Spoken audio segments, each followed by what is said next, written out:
I introduced you, I'm gonna say this is a friend of mine. That means you're a connected guy. Now, if I said instead, this is a friend of ours, that would mean you a main guy. A capiche? There we go. How you doing? You were just taking time to get the frame right to have the gym thing behind you. Yeah, yeah, yeah. I We'll know you're try to find a teaching. good time here, man. I know you're teaching class, so I'll make it quick. Where do you teach at? I'm in Tacoma, Gracie, Baja, playing Muay Thai. Nice. And correct me if Yeah, I'm wrong. A couple days ago, maybe a week ago, on your Muay Thai or on your Instagram, you just got made one of their head coaches, right? yeah, I did. This last week. Nice. Congratulations, sir. So yeah, it's nice to get hired on and be the new addition, and move forward in the program and help keeping it grow, and help things go forward on the Bay Muay Thai system. yeah. And I'm just going by Tapology, but on Tapology, is this your first fight back in the cage in like 10 years? Probably over 12 years. Really? Yeah, What yeah, sparked took the a long interest in time wanting to get off. back in it? You know, I took some time off, had some personal things go on in my 20s. A lot of distractions mentally and emotionally, and it just wasn't a good time for me to fight. And so I stayed training and I was doing my own thing a lot. I had my own private club for a while and just kept bouncing in different gyms here and there, and getting working with people, and just got that itch again and wanted to get back in here and see what's going to happen. I don't want to have that woulda, shoulda, coulda mentality and never go pro. You know, Fair. so I didn't want to live. I couldn't live with myself if I did. Fair. So is now getting back into the groove of a training camp and weight cut, all that stuff going good?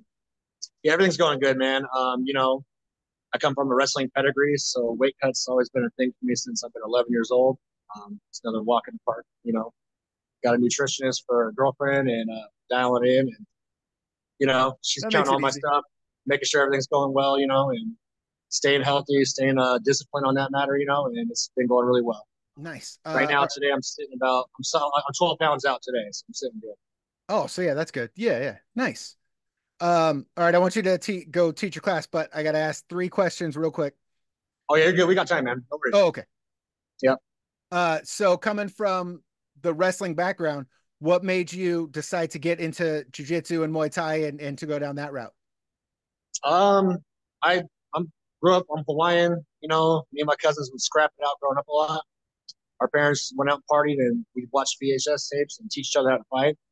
And we're poor, so we put socks on our fists and glove them up like with Yep. sock and duct tape, and we'd be Yep. scrapping out in the backyard, man. And we would fight all the kids that had black belts in taekwondo and karate in the neighborhood. Kind of show them up and show them what to do. What island did you grow up on? My family's from Oahu. Oh, nice. I actually Yeah, went yeah. to I graduated from Lahaina Luna on Maui. So, Oh, and nice. Yeah, yeah. being a white guy from Maui, like I was always having to fight people all the time too. So, and Right. Yeah, you know how it that's is. exactly how it was too. It was, oh, cool. No one's around. Let's go. Yeah, yeah. This is Yep. the culture. It's So just I kind was a younger cousin, so the older cousins always kicking my ass and made me tough, made me what I am today. yep.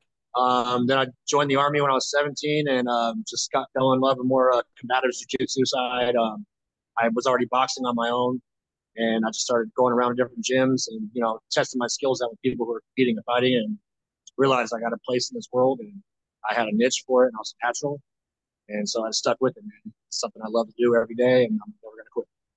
Nice. And now that you've been there, done that, and hopefully we're on another swing of doing that, but you've transitioned into being a coach. So how's that mentally and physically working on you being a coach for all the newcomers? I coached wrestling in my young 20s, and I've always been a kind of a person who's helped out a lot in the arts, in those programs as well. It's definitely a new learning curve now where I'm at, and some more development in the systems. And it just gives you a different angle, different aspect on how to look at what you're already doing yourself. And now you got to actually show somebody something that you actually were just doing inside your head or all on your own without any thought Yeah. to.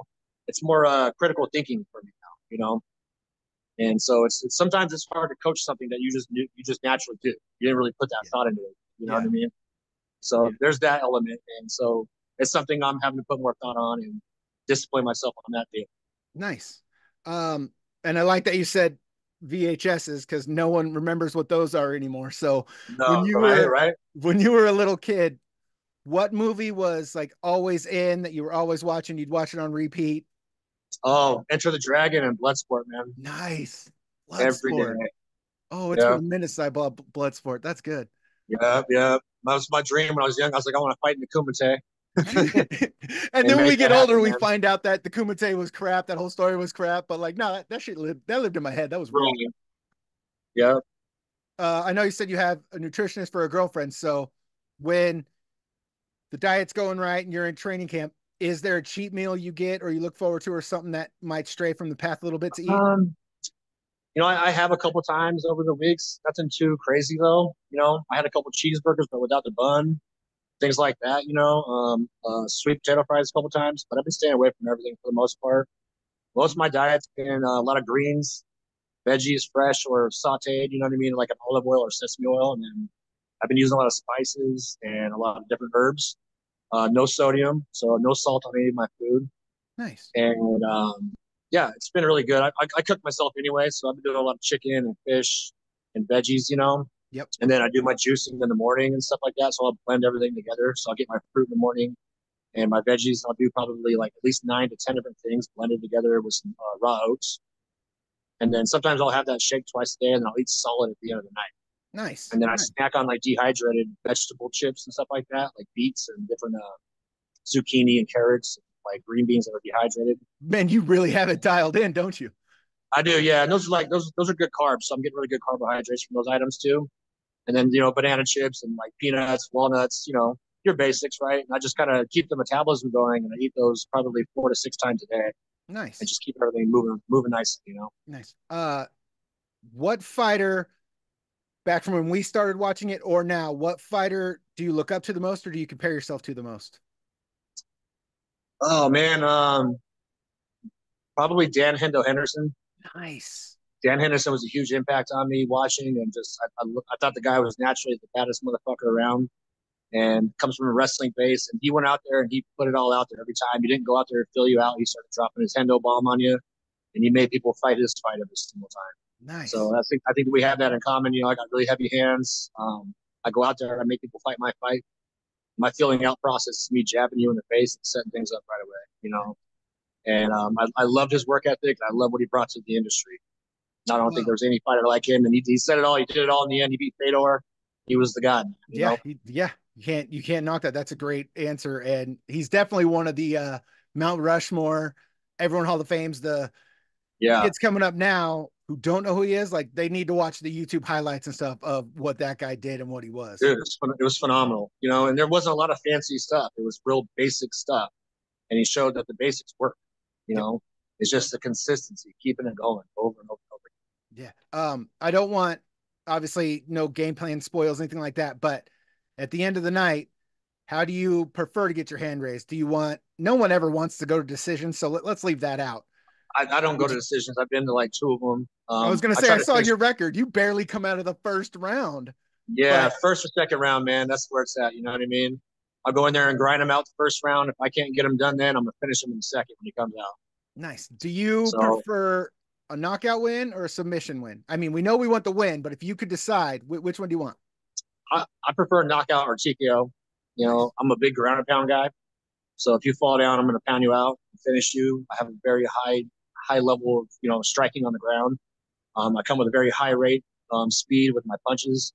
We timed it one time, not to brag about it, but I think I landed 67 punches in 23 seconds on a guy in ground and pound. Jesus, really? Yeah. We had slow play. We had to count it over again because I was moving so fast. I believe in the Tito Ortiz method on that, man. He was a ground and pound king. Yes, you know what I mean? Yeah, and so I really embraced that and embody what he did. Nice. So if you fall down and I catch you and I clip you or I take you down, I'm pounding you out. Good luck getting back up. Good luck getting back up. Nice. I'm gonna grind you out there. I don't get tired. It's like dribbling a basketball, man. I hit you with this side with the right, your head's going to the other side. I hit you with the left, your head's going the other way. It's just like a basketball. Nice. All right, man. Well, you go teach class. I'll see you at weigh-ins and we'll talk then. Right on. Appreciate you. Thank you, sir. Once again, the show is presented by Combat Games MMA.